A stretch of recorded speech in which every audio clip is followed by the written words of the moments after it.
저는 1958년도에 신학을 졸업하고 목회를 시작했습니다.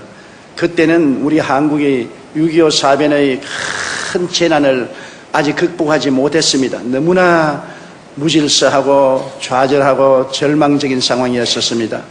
그때 저도 신학을 졸업하고 올 때 갈 데 없어서 천막 하나 걸머지고 저 대저마을 불광동에 나무 깨밭에 허락도 안 받고 천막을 쳤습니다.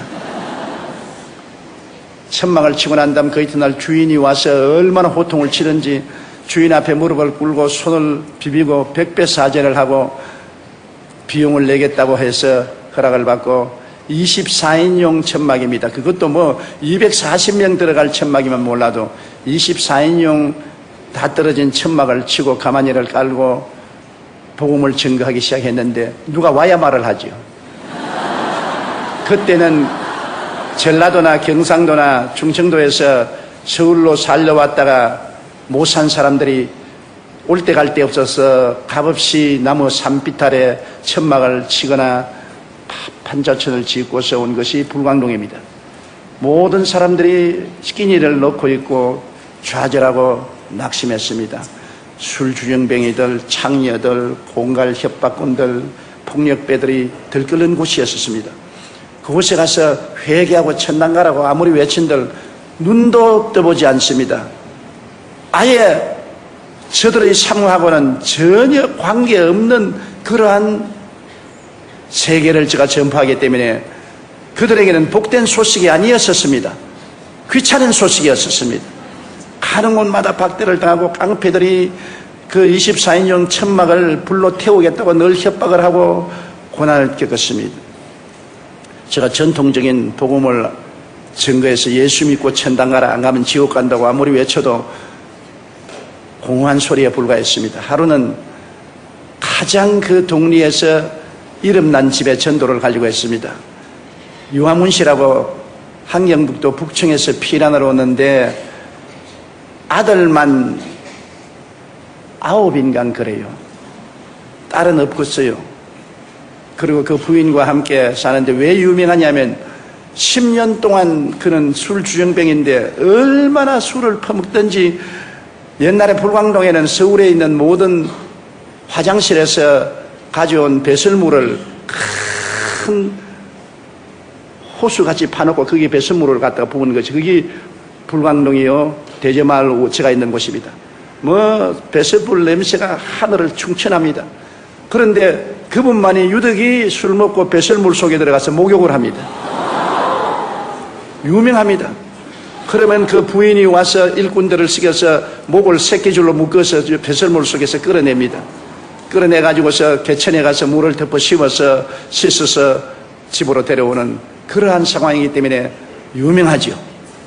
그리고 그 아들들은 전부 신발을 닦거나 나무 물건 훔치는 삶을 사는 대표적인 가난하고 굶주리고 소외되고 버림받은 가정입니다. 그런데 기도를 하고 그 집에 전도를 가겠다고 각오를 하고 찾아갔어요. 바로 찾아가서 문을 두드리는데 토담집인데 흙집입니다. 흙으로 지은 집에 조그마한 집이니까 요 사이는 그런 집 없어요. 기념관에 가봐도 못 찾아요. 그런 아주 가난한 집인데 다 무너져가는 집에 문을 두드리니까 그 부인이 문을 탁 여는데 얼마나 여겼던지 피골이 상접했어요. 누구요? 그래서 나는 저 이웃 마을에 교회를 개척하는 전도사인데 예수 믿고 천당 갑시다. 그러니까 나를 탁 누려보더니만 눈이 이글이글하게 분노가 꽉 들어찼어요. 나 천당 애인가? 그래. 왜 천당을 안 갑니까? 예수쟁이 모두 거짓말쟁이. 천당 애인가? 그래 내가 천당에 안 가려면 지옥에 가야 되는데 지옥에 가면 어떻게 합니까? 지옥불이 얼마나 뜨거운데요. 그러니까 지옥 좋아하네. 지금 내가 이미 지옥에 살고 있는데 무슨 지옥이야? 생각해봐. 우리 남편 10년 동안 알코올 중독으로 한 푼 돈 안 벌어오고 애들 9이 전부 길거리에 가서 나무 신발 닦고 나무 포켓도 훔치고 그렇게 해서 먹고 사는 내가 무슨 지옥이 겁니다. 우리 집에 와봐. 방 한 5평 될까 말까 하는 방에 이부자리 하나밖에 없어요. 내가 그 이름을 지어줬습니다. 백두산 한라산 이불이라고. 왜 솜이 뭉쳐가지고 하나는 백두산이고 하나는 한라산. 그걸 아버지, 엄마, 애들이 다 함께 듣고 자고 뭐 완전히 거짓입니다. 그러니 그 부인 말이 맞아요. 지금이 지옥인데 이보다 더 뜨거운 지옥이 어디 있냐는 겁니다. 그러니 지옥 가지고서 그런 협박 공갈하지 말라. 이미 내가 지옥에 살고 있다. 그래 천당에 가야지. 그런 거짓말을 왜 하느냐. 천당에 죽고 올라가서 그렇게 좋은 것 같으면, 그렇게 좋은 천당을 죽고 난 이후에 줄 하나님이면 지금 살아있을 때 우리에게 조금 천당 왜 안 주느냐. 정말 하나님이 살아계시고 죽고 난 후에 그런 좋은 천당을 준다면 살아있을 때 우리에게 천당 좀 안 주냐. 우리 천당 어렵지 않다. 담요 몇 장에다가 끼니 쌀만 주면 그게 우리는 천당이다. 그 천당도 못 주는 주제에 무슨 하늘에 올라가서 기와 요초 만발한 곳에 산다는 것은 무슨 말이냐. 아예 나가라고. 억신 환경도 말로 나를 그냥 질타를 합니다. 내가 복음 전도라 갔다가 가만히 그 부인의 말을 들으니까 일일이 그 부인 말이 옳아요. 왜냐하면 지옥이 겁날 것 없는 건 지금이 지옥이야. 사는 게 그게 뭐 도저히 상상할 수 없어. 그리고 천당, 그 부인 말 따나 정말 천당이 그렇게 아름다우면 왜 하나님이 그 천당에 몇 부분인 조그마한 천당, 그것도 과한 것 요구하는 천당도 아닙니다. 이부자리 담요 몇 장에다가 이복에다가 먹을 쌀만 좀 주면 그게 천당이겠다 했는데 그것도 못 주는 하나님이 앞으로 어떻게 기와 요초 만발한 아름다운 천당을 주겠냐는 것입니다. 나는 전도하러 갔다가 완전히 전도를 당해가지고서 내 마음에 회의가 꽉 들어찼습니다. 야, 내가 정말로 하나님을 잘 믿고 있는가? 정말 천당에 있는가? 막 그런 퀘션이 들어왔어요. 그래서 복음을 전하러 갈 때는 성경을 끼고 어깨를 펴고갔는데 들어올 때는 어깨를 쭉 늘어뜨리고 천막교회에 들어와서 가만히 꿇어 앉아가 하나님, 내가 뭘 전도해야 됩니까? 신학교에서 공부한 공부는 이 사람들과는 관계가 없습니다. 너무나 헐벗고 굶주리고 절망이고 병들은 사람에게 회개하라 천국이 가까워왔다 해봤자 소용이 없는데 이래가지고서 내가 무슨 목회를 하겠습니까? 그리고 나도 이제 그 여자 말을 들어보니까 나도 천당이 희미합니다. 정말이지 하나님이 살아계시면 이 땅에 살 동안에 천국을 좀 주셔야 안 되겠습니까? 나도 복음을 전도한다고 나왔는데 안 믿는 사람들은 저런 좋은 빌딩을 짓고 큰 극장을 짓고 뭐 댄스홀을 짓고 술집을 짓고 그 사람들이 구름대같이 모여드는데 나는 다 떨어진 24인용 천막에 냄새는 가만히를 깔고 난 다음에 여기 엎드려서 하나님이 여기 계신다 하니 사람들이 하나님하고 잘 살아라고 말하고 안 찾아오니까 어떻게 합니까? 저도 혼돈이 꽉 들어찼어요. 그래서 무릎을 꿇어 엎드려서 모든 선입견을 버리고 성경을 새로 읽기 시작했습니다. 마태복음부터 마가복음, 누가복음, 요한복음, 사도행전, 복음서와 사도행전을 처음 읽는 사람 태도로서 무릎을 꿇고 읽기 시작하니까 내가 아는 예수 그리스도와 성경에 기록된 예수님은 너무나 틀리더라고요. 신학교에서 교수들이 내게 주입해 준 그 예수 그리스도와 성경에 기록된 예수님은 너무나 틀리더라고요. 성경에 기록된 예수님은 천당에 대한 이야기를 한 것이 아니라 가는 곳마다 천당을 나누어 주고 계시더라고요. 죄인의 죄를 용서하시고 병든 자는 고쳐주시고 귀신은 쫓아내시고 배고픈 자는 먹이시고 환난에 들어간 자는 평안을 주시고 그러고 난 다음에 죽는 자는 살려주시면서 천당 가라니까 안 믿을 사람 누가 있겠어요?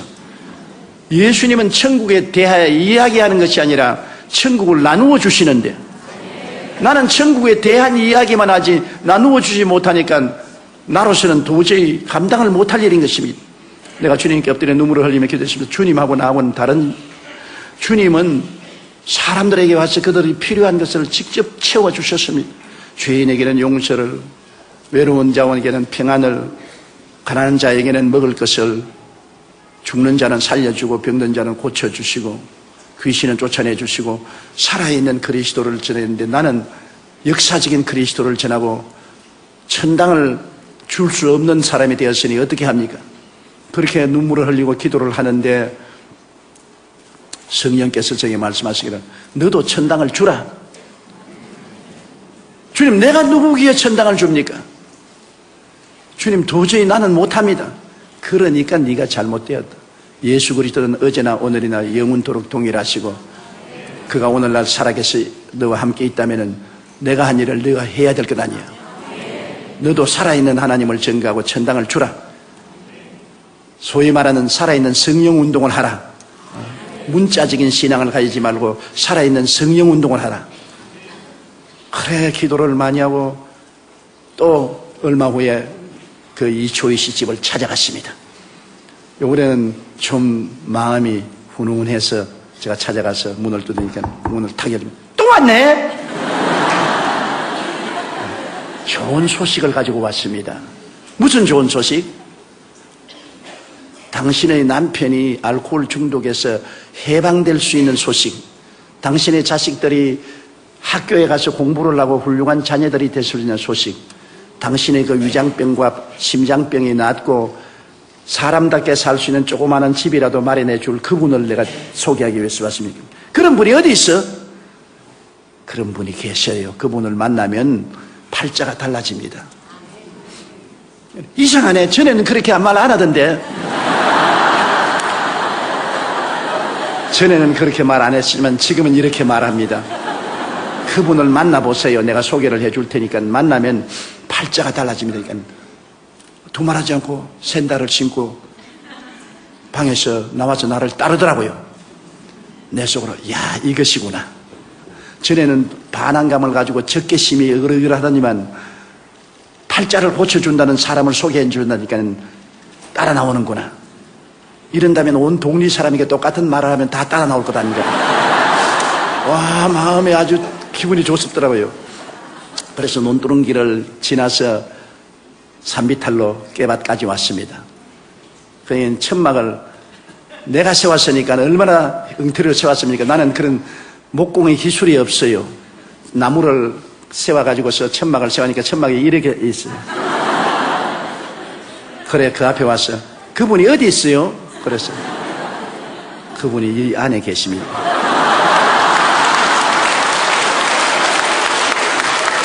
그러니까 천막을 이렇게 들쳐서 안을 들여다보니 가만히 깔아놓고 강다는 흙을 이렇게 두어 놓고 사과 상자 하나 세워놓고 있어요. 그 다음에는 천막을 내려다니면 나를 쳐다보더니 웃는데 배꼽을 잡고 깔깔 웃더니만 그 다음에 말이 장관입니다. 날 보고 지 팔자나 내 팔자나 한 가지는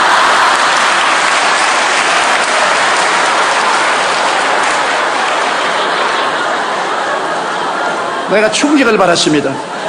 아이고 그러면 이제는 교회 안 나오면 어떻게 하냐 싶어서 그래서 맞았어요. 아주머니 팔자나 내 팔자나 한 가지입니다. 그러므로 아주머니와 내가 팔자를 고쳐볼 자를 만나야 됩니다. 함께 만나자고요. 그러니까 팔자를 고치는 자는 희망이 있으니까 안 떠나더라고요. 이야, 사람들은 희망이 없으면 못 사는구나. 희망의 메시지가 중요하구나. 그래 와서 천막교회에 처음으로 제가 한 사람을 전도했습니다.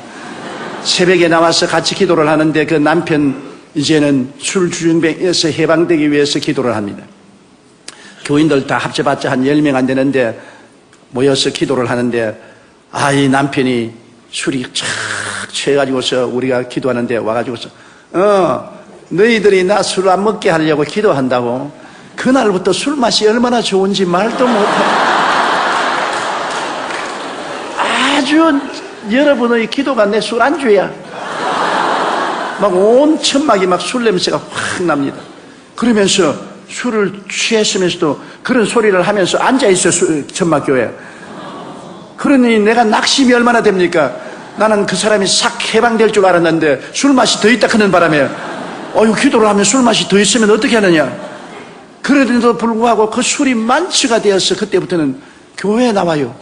교회에 와서 온갖 잔소리를 다 하고 나에게 온갖 손가락질을 다 하고 그러다가 석 달을 기도했는데 그 부인이 하루아침에 그 애를 보내서 쪽지를 보냈어요. 쪽지를 내가 바라보니까 우리 남편이 어제 밤새도록 도끼를 들고 다 죽인다고 야단법석을 하고 하더니만 오늘 혼수 상태에 빠졌으니 빨리 와주십시오. 나는 술주정뱅이에서 해방된다고 했는데 혼수 상태가 되어 죽으면 어떻게 하냐. 그 길로 그냥 막 미끄러지면서 넘어지면서 뛰어가서 보니까 혼수 상태가 되어서 코를 홀 골고 있어요. 내 생각에 술 마귀가 이제 떠날라는구나. 그래 내가 그를 잡고서 나사렛 예수 이름으로 명하노니 알코올 중독의 원수 귀신아 나오라. 그렇게 하면서도 내가 전에 그렇게 하는 걸 못 봤기 때문에 우리 교수들이 가르쳐 주지도 아니었고 은극결에 내가 하기 때문에 이게 내가 바르게 하는 건지 잘못하는지 알 수가 없어요. 그런데도 불구하고 나오라 그러니까 반응을 한다면 꽥 고함을 치고 그래요. 나오라 그러니까 안 나온다. 그래 내가 뭐가 안 나오냐?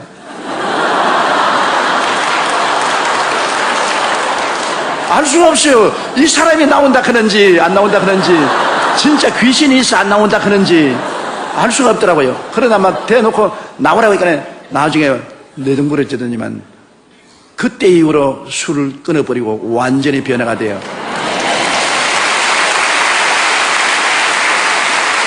나중 우리 교회 장로가 되었습니다.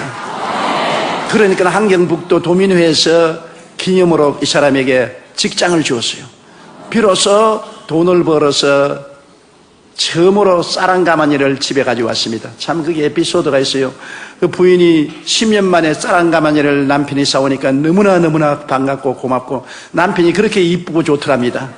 그래서 남편을 끌어안고 키스를 해주고 기도를 하고 했는데 마음속에 우리 전도사님이 11조를 내어야 하나님이 복을 준다 그러더라. 11조를 안 내면 하나님이 복을 빼앗으면 어떠냐. 그래서 그 쌀가마니에서 11조를 뗐어요. 너무너무나 아까우니까 도로 갖다 붓고 주님 10년 동안 나다를 구경 못한 우리가 이거 먹는다고 하나님이 복 안 주겠냐. 그렇게 좁은 하나님 아니시지. 도로가 그렇지 안 돼 지금 도로 떠내서 초저녁부터 시작한 것이 새벽기도 4시까지 떼냈다가 부었다가 그 갈등은 말로도 할 수 없습니다. 우리가 지금 웃기는 소리 같지만은 그 가난한 부인의 그 마음의 신앙의 갈등입니다. 그래서 새벽에 종소리를 치니까 그 11조 쌀을 떼는 쌀 봉지를 들고 남편이 가져온 돈의 11조를 들고 너무나 아까워서 울면서 오다가 논에 미끄러져가 논바닥에 자빠지니까 이게 그냥 쌀이 논에 다 쏟아져버렸어요. 그러니까 그 흙을 그대로 또 끌어 담아가지고서 그래가지고서 내게 울면서 왔는데 보니까 쌀 없고 흙만 있어요. 하나님이 너무나 가혹하십니다. 10년 동안 나달 구경 못하는 우리 집에 처음 쌀 한 가마니 가져왔는데 왜 11조를 잡수시려고 합니까? 근데 손에 있는 돈은 얼마인지 모르겠어요. 떡이 돼버려가지고서 얼마나 꽉 쥐었던지 흙이 묻어가지고서 떡이 돼버린. 그래서 자매님 11조는 하나님이 빼앗아가는 것이 아닙니다. 11조는 내일에 더 많은 축복을 주기 위해서 심는 종자 씨앗입니다. 심어야 거두지 않아요. 심지 않고는 못 거두지 않아요. 자매님이 지금까지 가난한 것은 안 심었기 때문에 거둘 것이 없어 가난했는데 11조는 종자 씨앗으로 심으면 하나님이 주시는 것이므로 이것은 심어는 것이니 비록 모두 다 흙 속에 심어버리고 말았지만은 하나님이 받은 것으로 알고 축복합니다. 그날 이후로부터 시작해서 그 집에 쌀이 떨어지지 아니했어요. 그러고 난 다음에 그때 은크크라고 한국 부흥 유엔 전도단이 있어서 가난한 사람을 보증을 해주면은 융자를 주어서 집을 짓게 해줘요. 그래서 내가 보증을 써서 은크크에 가서 융자를 받아가지고서 한 25평짜리 조그마한 집을 하나 지었어요. 깨끗하게 잘 지었어요. 지어가지고서 그 집에 들어가고 그 다음 애들을 다 학교 공부를 시켰어요. 그 애들 중에 지금 3사람이 목사가 되어 있는데요. 완전히 예수 믿고 천당이 다가오는 것을 보았습니다. 그 이초희 권사님이 늘 하는 말이 우리는 예수 믿고 천당에 죽어서 있는 줄 알았는데 지금 천당이 왔다. 우리 가족들이 다 예수 믿고 구원받고 병 고침받고 이렇게 애들도 공부 다 하고 새 사람이 되었으니 얼마나 좋은가. 그래서 그 소문이 나니까 희망이 있으니까 온갖 사람이 다 모여와요. 우리 교단에서 나를 불러요. 그리고 교단 내가 가니까 총회장 총무 교단 사람들이 모여서 너 요사이 병 기도하고 귀신 쫓아내고 무당짓 한다면서. 아니 무당짓 하는 것이 아니고 예수님이 성경에 기록된 그 성경의 말씀대로 이 가난하고 헐벗고 굶주린 사람에게 복음을 증거해서 이런 역사에 우리 교리로서는 그걸 인정할 수 없으니까 사표 쳐라.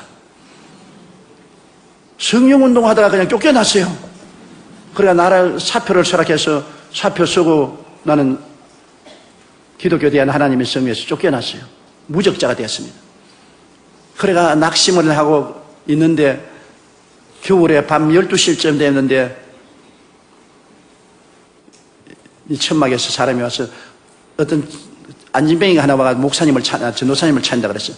지금 내 신세 고약한데 또 무슨 안진뱅이가 찾아왔냐. 하니까 안진뱅이가 주일날 서울역에서 출발했는데 주일날 밤 12시에 불광동에 도착했어요. 완전히 하체 마비가 되어서 무릎에다가 고무를 대고 지팽이 막대기 2개를 지고 끌어서 이렇게 해서 사정해서 버스를 타고 왔는데 왜 왔냐 그러니까 어떤 사람이 내가 구걸을 하고 있는데 네가 저 불광동에 가서 천막교회 찾아가면 팔자를 고친다. 그곳에 있는 전도사는 병을 고친다. 너도 팔자가 고쳐질 것이니 그를 찾아가라 해서 하루 종일 걸려서 왔어요. 왔는데 보니까 한 12살 먹는데 내복도 없이 그냥 겉옷만 입었는데 벌벌벌벌 추운 겨울입니다. 떨고 있어요. 너무나 불쌍합니다. 그런데 내가 보니까 이 다리가 뼈만 남았어요. 관절이 탁 붙어 있는데, 아이고, 하나님, 왜 이런 사람을 내게 보냈습니까? 내가 손을 다리에 얹고 기도를 하려고 하니까 기도가 입천장에 붙어서 안 나와요. 안 믿어지는데요. 하나님, 이 다리를, 아이고, 고쳐주시옵소서. 나을 가능성이 없어요. 그래서, 야, 너 낫겠느냐? 나는 나을 줄 믿고서 왔는데요. 전도사님 날 버리지 말아 주십시오.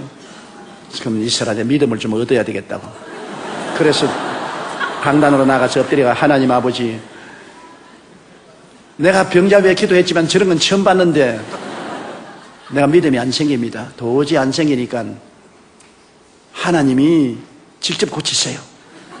날 보고 고치라고 하지 마세요. 나 못 고칩니다. 나 못합니다.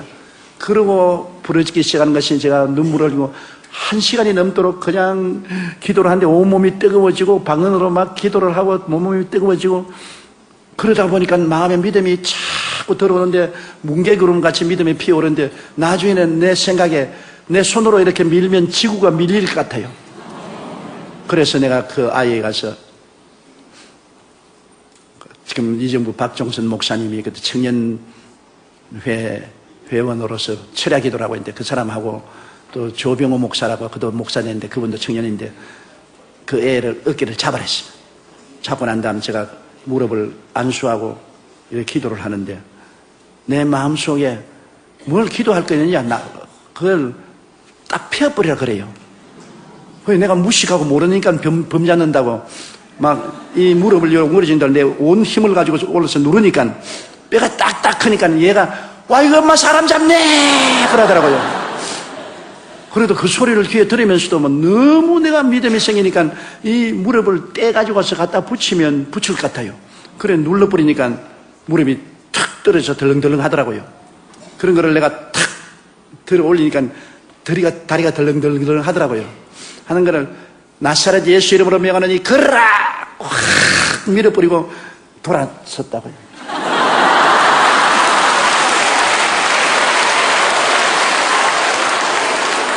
왜냐하면 내 생각에는 그건 막 꼬꾸라졌어요. 그런데 내가 눈을 감고 돌아서 있는데 막 청년들이 박수를 치고 고함을 치고 야단인데 보니까 이놈이 천막을 돌기 시작하는데 뛰고 꾸는데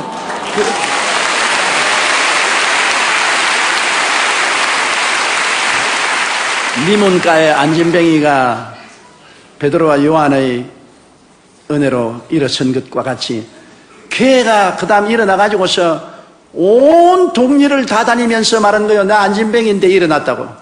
그러니까 순식간에 우리 천막이 안진병이, 절름발이, 중풍병자, 폐병 환자 수용소가 되었었어요. 교회가 아니라 모두 병든 자, 가난한 자, 굶주린 자 이런 사람이 모였는데 회개하고 통성기도하고 성령이 와서 방언을 하지요. 그 다음 병정자가 낫지요. 하나님 기적이 일어나지요. 그러면서 나의 신학이 형성되기 시작했습니다. 사람의 신학이라는 것이 그 삶의 환경이 신학을 만들어내는 것입니다. 똑같은 예수님도 부자가 보는 예수님과 가난한 사람이 보는 예수님이 다르게 보는 것처럼 내가 그때 비로소 인간은 재난을 당한 존재군. 아담과 하와가 처음 지음을 받았을 때는 하나님이 정말 영혼이 잘됨같이 범사에 잘되며 강건하게 됐는데 타락할 때 3대 재앙을 만났구나. 영적으로 죽었지요. 그 다음 범사의 저주를 받아서 땀을 흘려 먹고 사는 가난이 왔지요. 그 다음 너는 흑인이 흑으로 돌아가라. 흑으로 돌아가자니까 병들어서 죽지 않아요. 아담과 하와가 타락한 것은 3대 재앙이다. 그런데 예수님이 오셔서 십자가에 못 박인 것은 3중 축복을 가져왔다. 그 십자가에 못 박여 피를 흘리심으로 일생에 우리 죄를 다 청산하신다. 죄의 값을 고통을 통해서 다 갚았다. 그가 저주를 받음으로 율법의 저주에서 해방시켰다. 갈라디아서 3장 13절에 그리스도께서 우리를 위하여 저주를 받은 바 되사 율법의 저주에서 우리를 속량하였으니 이는 기록된 바 나무에 달린 자마다 저주 아래 있는 자라 하였음이라. 이는 아브라함의 복이 이방인에게 미치게 하리 함이라. 예수님께서 아담에게 내린 그 모든 저주를 십자가에 매달려서 다 청산하셨다. 그 다음에 제가 채찍에 맞음으로 너희가 나음을 입었다. 그리스도께서 우리 연약한 것을 친히 담당하시고 병을 짊어지고 가셨고 그가 채찍에 맞음으로 너희가 나음을 입었다. 병 고침을 받았다. 그래서 제가 그때 내 기초적인 신학이 형성된 것은 인간은 타락함으로 3대 재앙에 봉착했는데 십자가를 통하여 3중 축복을 받아 전인구원을 얻게 되었다. 사랑하는 자여 내 영혼이 잘됨같이 범사에 잘되며 강건하기를 간구하노라. 우리는 여태까지 영혼 구원만 말했는데 영혼 구원만이 아니다. 시편 103편 오늘 읽은 말씀대로 내 영혼아 야훼를 송축하라. 내 속에 있는 것들아 다 그 성으로 송축하라. 내 영혼아 야훼를 송축하며 그 모든 은택을 잊지 말지어다. 사람들이 다 잊어버리고 있어요. 제가 내 모든 죄악을 사하시며 내 모든 병을 고치시며 내 생명을 파멸해서 구속하시고 인자와 긍휼로 관을 씌우시며 좋은 것으로 내 소원을 만족해 하사 내 청춘으로 독수리같이 새롭게 하시는도다. 하나님께서 잊지 말라고 하는 은택인 것입니다. 그래서 제가 그 단순한 신학이 정립되므로 놀라운 용기와 힘을 가지고 그 사람들에게 복음을 전하기 시작한 것입니다. 우리는 아담 안에서 3대 재앙을 만났으나 예수 그리스도 안에서 3중 축복을 받았다. 여러분 와서 회개하고 성령 받고 방언 말하고 하나님 은혜로 충만하면은 그 다음에는 하나님이 범사에도 축복을 주어서 저주를 제함으로 손으로 하는 일에 복을 주시고 병 낫는다. 단순하지요. 그러나 그 복음을 통해서 1958년도에 개척을 했는데 1961년도에 500명의 교인이 되었습니다.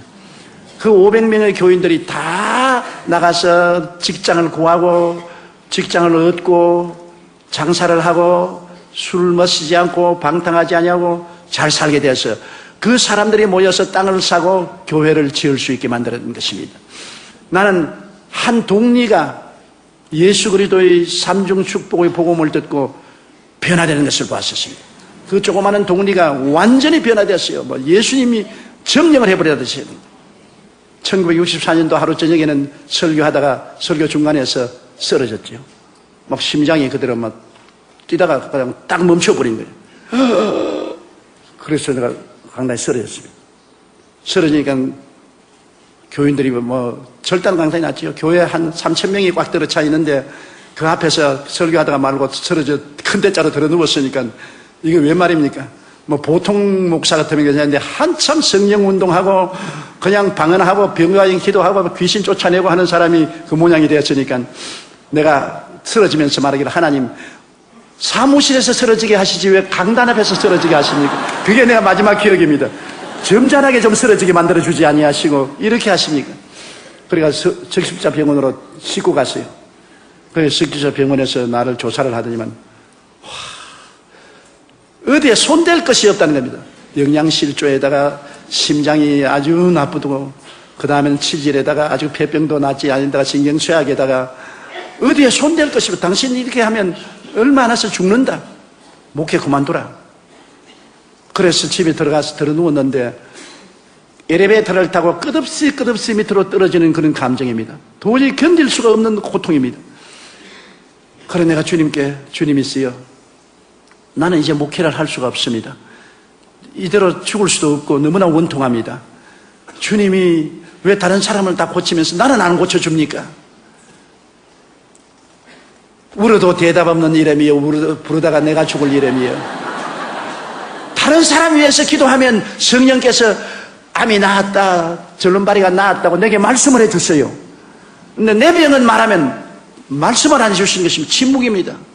아무리 부르짖어도 나는 병이 안 낫습니다. 그러나 다른 병은 왜 그렇게 잘났는지 몰라요.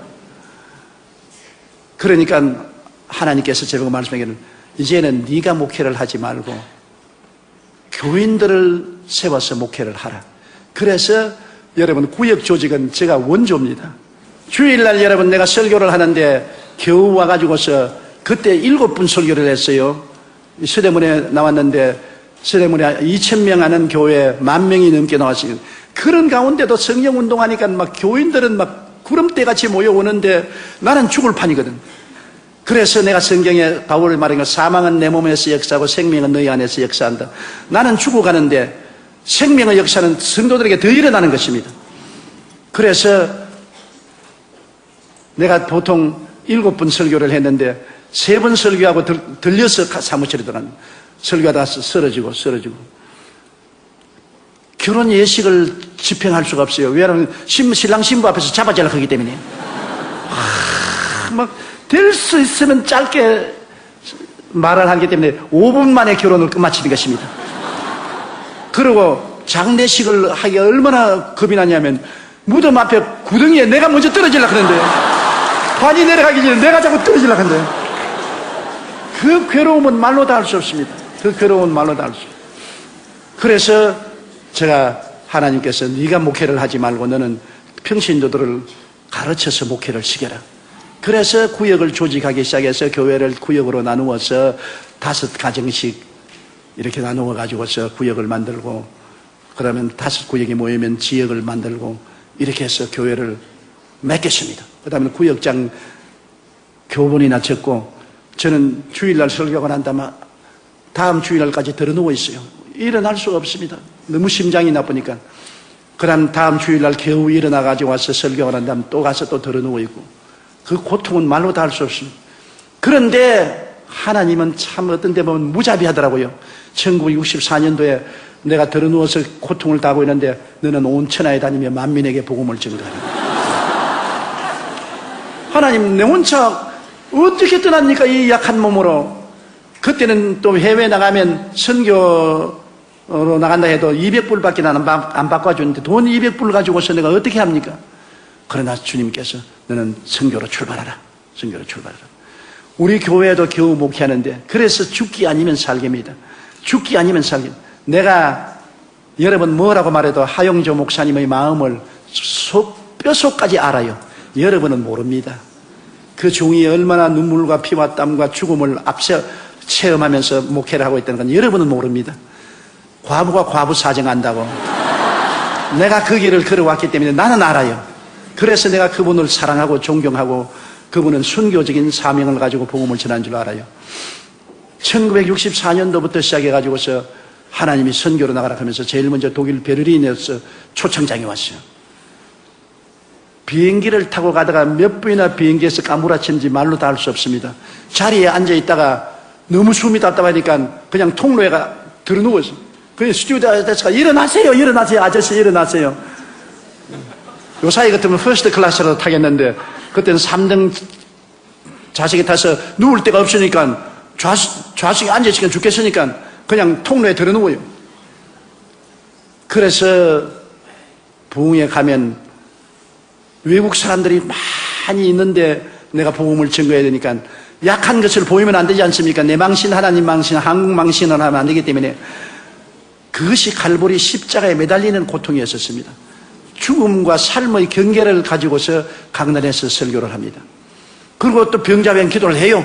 왜냐하면 나는 하나를 믿습니다. 내가 아무리 고통스러워도 말씀은 말씀이니까. 말씀에는 3대 재앙에서 주님이 3중 축복을 주셨으니까 영혼 구원과 저주에서 해방과 육신의 치료는 말씀이니까 난 말씀을 전해야 된다. 그래서 병자변 기도를 하면서 내 속으로 주님 나도요. 그런데 병자변 기도하고 나면 계시가 옵니다. 지혜 지식의 말씀이 옵니다. 암이 나았다, 절름발이가 나았다, 폐병이 나았다, 무릎 관절염이 나았다. 계시가 자꾸 옵니다. 그럼 그걸 내가 말을 해요 하면 막 일어나서 구름대같이 병이 났고 박수를 치고 나와서 뛰고 꿀리고 관쟁을 하는데 관쟁을 지금 들으면서 난 자꾸 쓰러지려고 그래요. 그래서 내가 호텔에 들어와서는 하나님 너무나 야박합니다. 나는 왜 내버려 둡니까? 주님 저 사람들은 다 같이 고치면서 나는 왜 이렇게 고통을 당하게 합니까? 아무 대답도 없어요. 너가 저 많은 병전자의 고통을 네가 몸에 걸머져라. 제가 가장 한 번 고통을 당한 것은 코트디부아르라고 아프리카의 나라가 있습니다. 불란서 식민지로 있던 나라인데 아주 아름다운 나라예요. 그 나라에 가서 복음을 전했는데 대통령과 부인이 굉장히 신앙이 좋아서 저를 대통령궁에 초청해서 대접을 해주고 자기 자가용 비행기를 내주어서 그 나라에 집회할 때 대통령 자가용 비행기를 타고 다니게 했는데 그날 한 5만 명이 모이는 스타디움에 가서 스타디움에 탔는데 대통령과 그 영부인과 장관들이 다 왔고 모든 대학 총장들이 다 왔고 나라가 수도가 들썩하게 모였는데 설교하러 나가려고 하는데 심장 발작이 일어났습니다. 심장이 막 150번에서 200번 뛰기 시작하고 그 다음에 막 땀이 막 비 오듯이 흐르는데 또 제가 당이 와가지고서 저혈당이 온단 말입니다. 이거는 정말로 문제는 죽은 겁니다.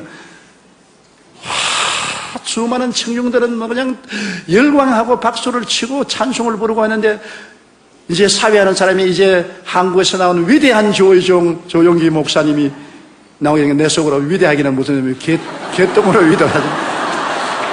죽게 되는 사람이 뭐 위대가 되느냐. 못 일어나겠어요. 심장이 200번 뛰면요 천지가 놀았습니다. 거기에다가 저혈당이 있다가 왔는데 쪼그레뜨라도 예비하고 가야 되는데 쪼그레뜨를 지금은 복귀해서 예비하고 있죠. 아무것도 예비 안 했습니다.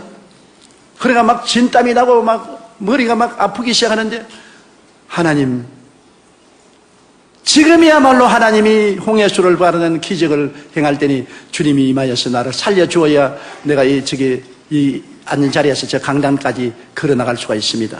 하나님 살려주십시오. 불러도 대답 없는 이름이여 부르다가 내가 죽으리라. 왜 하나님은 내게는 대답을 안 해주시는지 모르겠어요. 오직 주님께서 하신 말씀은 강하고 담대하게 나가라. 강하고 담대하게. 아버지 내가 죽게 되는데요. 차라리 죽었으면 좀 탁 죽게 해주십시오. 죽으면 좋겠는데 어떻게 나갑니까? 나가도 쓰러질 것인데 대답 없어요. 나가라. 믿음이란 여러분 말이 쉬운 것이 믿음이지 정말 믿음이란 죽음과 삶의 경계에서 택할 때는 너무나 고통스럽습니다. 하나님 죽겠습니다. 그리고 일어났습니다. 일어나가지고서 믿음으로 눈 감고서 걸어나가는데 계속 걸어나가서 그 많은 청중 앞에서 내가 기운이 너무나 없으니까 여러분 대통령 각하 내외분 여러분 오늘 이 자리에 온 것을 환영합니다. 사람들이 뭐라고 말하면 나중에 너무 신령해서 말도 적게 한대요.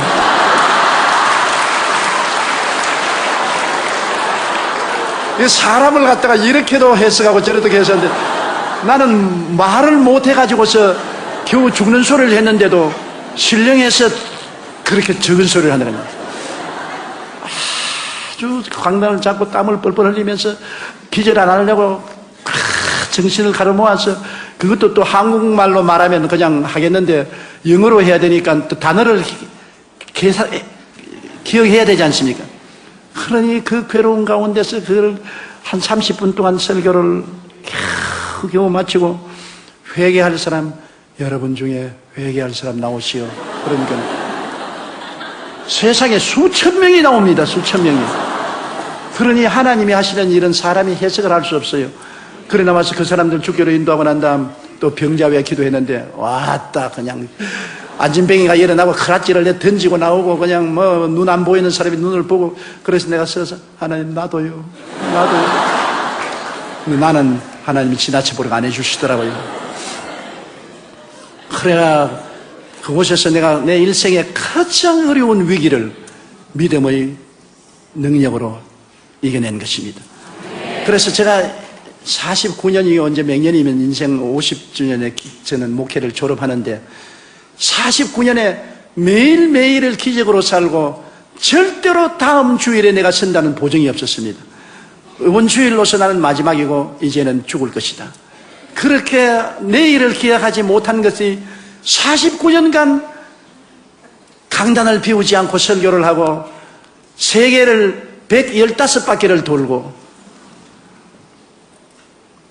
80여 개국을 방문하면서 복음을 전가할 수 있으니 기적 아닙니까? 그죠? 이게 기적입니다. 이게 기적이에요.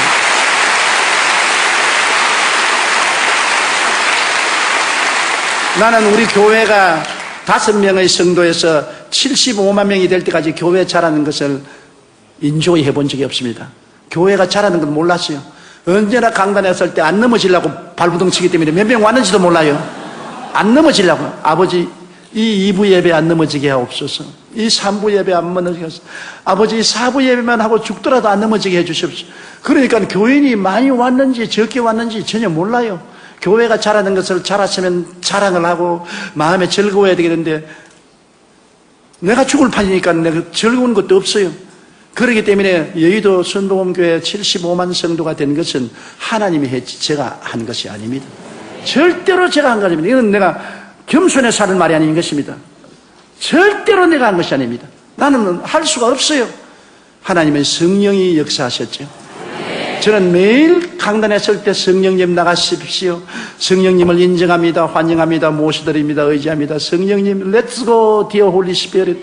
성령님이 안 붙들어 주시면 나는 죽어요. 나는 못해요. 그렇게 한 것이 49년을 했으니까 내가 봐도 지금 돌이켜보면 너무 큰 기적입니다.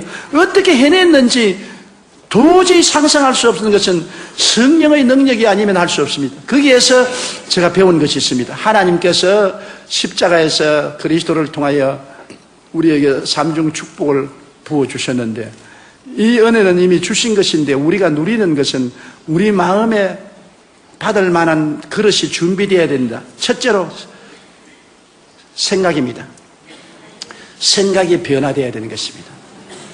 나는 못한다, 안 된다, 할 수 없다, 부정적인 생각을 가지면 못해요. 제가 여태까지 버틸 수 있은 것은 베드로전서 2장 24절 제가 채찍에 맞음으로 너희가 나음을 입었나니 이 말씀 하나가 나의 생각을 붙잡아서 지금까지 버티어 주었습니다. 적막강산으로 너무나 고통스럽고 괴로워도 말씀은 진리다. 제가 채찍에 맞음으로 너가 나음을 입었다. 나는 이미 과거에 나음을 입었다. 지금은 나아가는 과정이다. 나는 지금 이렇게 괴롭지만은 이 말씀이 나았다고 해서 나는 나았다. 눈에는 아무 증거 안 보이고 귀에는 아무 소리 안 들리고 손에 잡힌 거 없어도 성경에 말씀하기를 제가 채찍에 맞음으로 너가 나음을 입었나니라고 했으니 내가 나았다. 내가 나았다. 그러면 마귀가 와서 말합니다. 마귀는 몰라. 온 전신이 병투성인데 나 이미 하나님 편에서 볼 때는 내가 나았는데 지금 나아가는 과정이다. 그랬는데 최근에 와서 내가 한번 텔레비를 보는데 하영주 목사님 설교를 들으니까 은혜는 과거에서 이미 다 속하고 믿음은 현재 속에다. 너무나 내 마음에 버팀목이 되어 주었습니다. 맞았어. 은혜는 이미 하나님이 과거에 다 주셨다. 이제 믿음이란 현재 내가 그것을 취하는 것이 믿음이다. 이미 나는 나았는데 현재 내가 믿음으로 그것을 진행형으로 지금 취하고 있는 것이다. 이 말씀이 없어서 생각이 내가 부정적이어서 나는 못한다, 안 된다, 할 수 없다, 나는 병자다, 나는 버림받았다 했으면 저 절대로 목회 못했습니다. 이 5대양 6대절을 다니면서 복음 전하지 못했어요. 여러분 병이 한두 가지입니까? 당으로 말미암아 저혈당이 오면은 정말로 기가 막히게 고통스럽습니다. 한 번은 일본에서 부흥회하고 비행기에 탔는데 비행기 안에서 저혈당이 와가지고서 죽을 뻔당했어요. 그런데도 불구하고 당뇨병 환자는 제가 안수하는 쪽쪽 낫는다고요. 그 다음에는 또 제가 파킨슨 병이 와가지고서 온몸이 떨리기 시작합니다. 그러니 병주머니예요. 그런데 하나님께서 영광을 받기 위해서 나에게 지극히 약하게 만들어 놓으시고 하나님의 은혜가 와서 건강한 사람 10배, 20배 더 일을 하게 만들어준 것입니다. 나하고 같이 부흥회 해외 출장을 가서 집회를 하면은 돌아오면 나 같이 간 장로님과 교회 종들은 다 늘어집니다. 일어나서 며칠 일어나지를 못해요. 누워서. 나는 그 이튿날 또 예배 인도하러 나옵니다. 하나님께서 은혜로 그 약함을 극복하게 만들어 주신 것입니다.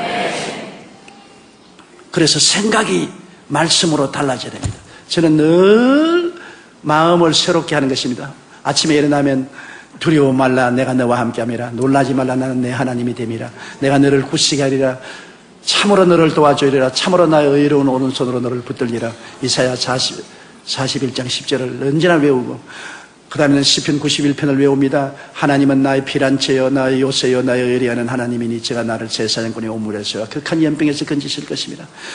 그가 그 깃으로 나를 덮으시니 내가 그 날 이 아래 거하리로다. 그의 진실함은 방패와 손방패가 되니 밤의 놀램과 낮에 흐르는 살과 흑암 중에 해하는 연병과 백주에 황폐케 하는 파멸을 두려워하지 아니하리로다. 긍정적인 말씀을 자꾸 외웁니다. 어찌한지 긍정적으로 내가 생각해야지 부정적으로 생각하면 나는 죽습니다. 그러므로 하나님의 은혜는 여러분이 말씀을 통해서 긍정적으로 생각할 때 여러분에게 임하시는 것입니다. 말씀을 통하지 않고는 긍정적이 될 수가 없어요. 성경 말씀만이 여러분을 긍정적으로 생각할 수 있도록 만들어주는 것입니다. 말씀이 생각을 변화시켜 주는 것입니다. 둘째로 여러분 자화상을 올바르게 가져야 됩니다. 사람들마다 자기가 거울을 들여다보듯이 영적으로 자화상을 가지고 있는 것입니다. 자기가 어떠한 사람인 것을 늘 바라보고 있는 것입니다. 나는 못난 사람이다. 나는 힘없는 사람이다. 나는 패배자다. 실패자라고 자기를 보고 있는 사람은 절대로 성공하지 못합니다. 자화상이 강해야 되는 것입니다. 자화상이 그리스도 안에서 변화되어야 되는 것입니다. 그러므로 이 자화상은 십자가에서 저는 늘 내 자화상을 서로 바랍니다. 십자가가 나의 새로운 거울입니다. 나는 용서받은 의인이다. 나는 그리스도를 통해서 거룩하고 성령 충만한 사람이다. 나는 예수 이름 가운데서 치료받은 사람이다. 나는 아브라함의 복은 받은 사람이다. 나는 부활 영생 천국인이 되었다. 나는 이런 사람이다. 나는 이런 사람이다. 나는 절대로 낭패와 실망을 당하고 좌절과 절망한 사람이 아니다. 나는 용서받은 의인이다. 나는 성령 충만한 사람이다. 채찍에 맞음으로 나은 사람이다. 나는 축복받은 사람이다. 부활 영생 천국을 얻은 사람이다. 이런 사람이다. 이런 사람이다. 내 자화상을 언제나 아름답게 성경 말씀대로 바라보고 하나님 나는 이런 사람이니 이런 사람에 합당한 은혜를 주십시오. 자화상을 늘 강화시키는 것입니다. 여러분 언제나 하나님이 사용한 사람은 자화상이 뚜렷한 사람을 사용한 것입니다. 그 다음에는 믿음인 것입니다. 믿음이라는 것은 제가 여러분께 말씀드렸지만 믿을 만한 기분이 생겨서 믿는 것이 아닙니다. 뭐 불이 왔다 갔다 하고 마음이 뜨거워지고 몸이 진동하고 해서 믿음이 생긴다. 저는 믿음은 선택입니다. 극한 상황에서 절망을 택하지 않고 믿음을 택하는 것이 믿음인 것입니다. 믿음이란 여러분에게 주어진 5장 6부 4지 백체와 같습니다. 예수 믿을 때 믿음을 주셨어요. 믿음은 선택인 것입니다. 베드로가 물 위를 걸어갈 때 주님이 오락해서 걸어갈 때 그가 파도와 바람을 보고 빠졌습니다. 예수님을 바라보고 갈 때는 걸어갔는데 예수님에게서 눈을 돌려 바람과 파도를 볼 때는 물에 빠져 들어갔습니다. 선택이지요. 예수님을 바라보는 것을 선택했을 때는 걸어갔는데 바람과 파도를 바라보는 것을 선택했을 때는 그가 빠졌습니다. 여러분 예수님을 바라보고 믿음으로 갈 때 분위기가 믿을 분위기가 아니었습니다. 바람 치고 파도 소리 나고 물보라 치는데 믿을 기분이 납니까? 그럼에도 불구하고 예수님을 바라보고 믿으면 기적이 일어난 것입니다. 백부장 야이로는 예수님을 모시고 딸 고치러 가는데 정들이 와서 딸이 죽었다고 말했습니다. 온 전신이 떨리고 무릎이 벌벌 떨리고 주저앉고 있습니다. 믿을 기분이 안 납니다. 기분으로 믿으면 절대로 그 야이로가 믿을 기분이 안 납니다. 그럴 때 예수님이 두려워 말고 믿기만 하라. 믿음을 택하라는 것입니다. 두려움이 있지만 믿음을 택하라. 야이로가 믿음을 택하니까 그 딸이 살아난 것입니다. 저에게는 믿음이란 사치품이 아닙니다. 분위기가 좋고 로맨틱하고 아주 마음이 편안하고 믿을만하다 아닙니다. 억센 바람 불어오고 좌절과 절망이 파도처럼 쳐오고 죽었다고 생각하고 기분이 지금 안 생겨도 성경의 말씀했으니까 그대로 믿는 것입니다. 그래서 제가 늘 하는 말은 살든지 죽든지 흥하든지 망하든지 성하든지 쇠하든지 나는 주님 말씀대로 믿습니다. 믿다가 죽어도 좋아요. 어제 하영조 목사님 말씀하기를 죽을 만하면 칵 죽으라 그러더라고. 그래서 내가 어제 우리 집 사람이 가서 하 목사 말하기를 죽을 만하면 칵 죽으라 그러더라. 죽는 건지 여러분 겁날 것 없습니다. 죽으면 천당 갈 테니까 죽으면 겁내지 말고 죽으면 돼요. 믿음이라는 것은 아무 눈에 아무 증거도 없고 귀에 들리는 소리 없고 손에 잡히는 거 없고 감각이 없어도 믿음을 선택하는 것입니다. 나는 믿기로 작정을 했다. 그러면 기적이 일어나요. 나 보세요.